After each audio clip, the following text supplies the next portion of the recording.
نہیں سر، آپ یہ بھی تو کہا گیا نا اس وائٹ پیپر میں کہ ان کے دور حکومت میں جو گزشتہ 8 مہینے ان میں برآمدات میں بھی کمی آئی ہے، زراعت بھی اس سے متاثر ہوئی، اور یہ بھی کہا جا رہا ہے کہ ملک میں جو ہنرمند افراد کی بڑی جو تعداد ہے وہ ملک سے باہر چلی گئی ہے، جتنے بھی لوگ تھے، تو اس پر کیا کہیں گے؟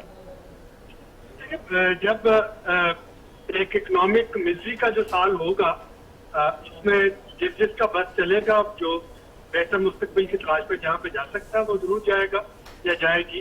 اور یہی ہوا کہ پاکستان میں جب ہم دیکھ رہے ہیں کہ پچھلے اگر 8-9 مہینے میں دیکھیں تقریباً پچھلے سال 28% روپے کی قدر میں کمی ہوئی ہے، جیسے انفلیشن اور اسٹیگفلیشن کا شکار ہو رہا ہے، تو اس میں ہنرمند افراد اگر باہر جا سکتے ہیں، ان کو باہر کوئی اچھی اپرچونٹیز موجود ہیں تو وہ ضرور اس کو اویل کریں گے. تو اگر ہم اوور آل دیکھیں، میں دوبارہ اس کو دہراتا ہوں کہ جب ہم حکومتوں کے اقدامات کا قابل جائزہ لیتے ہیں تو اس میں ہمیں جو ایکسٹرنل فیکٹرز ہیں وہ نظر انداز نہیں کرنے چاہیے. مثلا جب ہم پیپلز پارٹی کی پہلی حکومت کی بات کرتے ہیں تو اس میں 2010 کے فلڈز کو آپ اگنور نہیں کر سکتے. اگر آپ پی ٹی آئی کی حکومت کی بات کرتے ہیں تو اس میں جو کووڈ کے 2 سال گزرے ان کو آپ اگنور نہیں کر سکتے. اور اسی طرح سے جب ہم 2022 کو دیکھتے ہیں، جو پہلے 3 ماہ اس میں پی ٹی آئی کی حکومت تھی اور اگلے 9 ماہ ان کی پی ڈی ایم کی حکومت تھی، تو اس میں آپ رشیا یوکرین وار جو ہے اس کو علیحدہ کر کے یا پاکستان میں آنے والے فلڈ سے علیحدہ کر کے پاکستان کی اکانومی کو آپ اسٹڈی نہیں کر سکتے. بحیثیت ماہر معاشیات، آپ کیا تجاویز اگر آپ رکھنا چاہیں تو کس قسم کی معاشی پالیسیاں مرتب کی جائیں جس سے ہماری معیشت بہتر ہو؟ کیونکہ جو پچھلے ہوتے ہیں وہ اگلوں پہ الزامات لگاتے ہیں. پی ٹی آئی جب آج سے اگر دیکھا جائے 2020 میں جب انہوں نے پی ٹی آئی کے 2 سال کی کارکردگی پر رپورٹ جاری کی، انہوں نے وائٹ پیپر جاری کیا، تو انہوں نے کہا کہ ہمارے دور میں اتنی چیزیں سستی تھی، آپ کے دور میں اتنی مہنگی ہوگی. مہنگائی تو روز بڑھ رہی ہے نا، چاہے وہ ان کا دور ہو یا چاہے ان کا دور ہو. تو کس قسم کی پالیسیاں مرتب کی جائیں کہ ہماری معیشت بہتری کی طرف آئے؟ دیکھیے، اس پہ جو 2023 کے لیے ہمیں سیاسی جماعتوں کو چند منیمم چیزوں پہ اتفاق کرنا پڑے گا. جو قرضے ہیں ہمارے بیرونی قرضے، ان کو کیسے سسٹینیبل کرنا ہے. IMF کے ساتھ پروگرام، ہر حکومت جو ہے جب وہ ہر پارٹی اپوزیشن میں ہوتی ہے اس کی تنقید کرتی ہے، جب وہ حکومت میں آتی ہے تو وہ مجبور ہوتی ہے IMF کے پروگرام میں امن پیرا ہونے کے لیے. تو IMF کے پروگرام کو کرٹیسائز نہ کریں، اس پہ عمل درآمد ہونے دیں. اور عمران خان صاحب نے پرسوں جو ہے، میں ان سے وہ اپریشیٹ کرتا ہوں کہ انہوں نے کہا کہ IMF میں جائے بغیر کوئی چارہ نہیں، کیونکہ جو بھی الیکشن کے بعد اگلی حکومت آئے گی اس کو IMF کے پاس جانا ہوگا اور اس کو کڑی شرائط پہ جانا ہوگا. اسی طریقے سے جو پرائیویٹائزیشن ہے، لیکن یہ جو بھی حکومت آتی ہے وہ IMF کے پاس جانا چاہتی ہے، لیکن معیشت ہمیشہ سیاست کی بھینٹ چڑھ جاتی ہے. یعنی کہ اب وہ یہ سمجھتے ہیں کہ اگر ہم IMF کے پاس جائیں گے تو ان کی سے سیاست بھی تو خراب ہوگی نا، جب وہ مختلف ٹیکس. سیاست اسی لیے جی عابد سلہری صاحب سے رابطہ منقطع ہو گیا ہے. ہم ان سے معیشت پر ہی بات کر رہے تھے.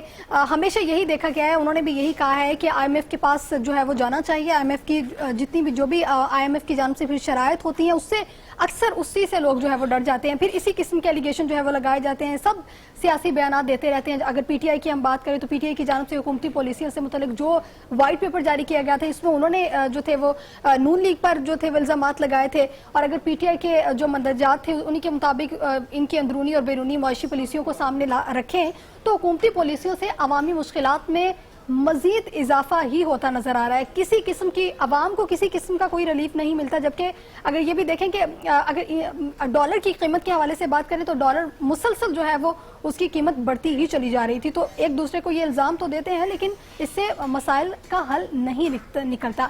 یہ بھی دیکھا جائے کہ قلت سے امپورٹ میں کمی آئی ہے اور درآمدات میں 23 ارب ڈالر کا اضافہ بھی ہوا ہے، جبکہ برآمدات میں 10 ارب ڈالر کی کمی آئی.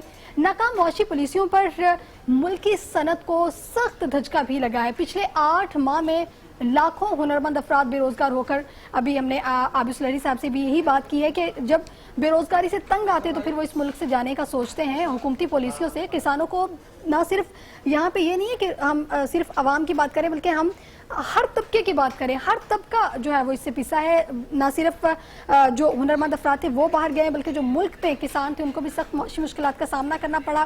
اور جو ریٹرننگ ایجنسیز تھیں انہوں نے بھی پاکستان کی ریٹرننگ سی اور سی کر دی.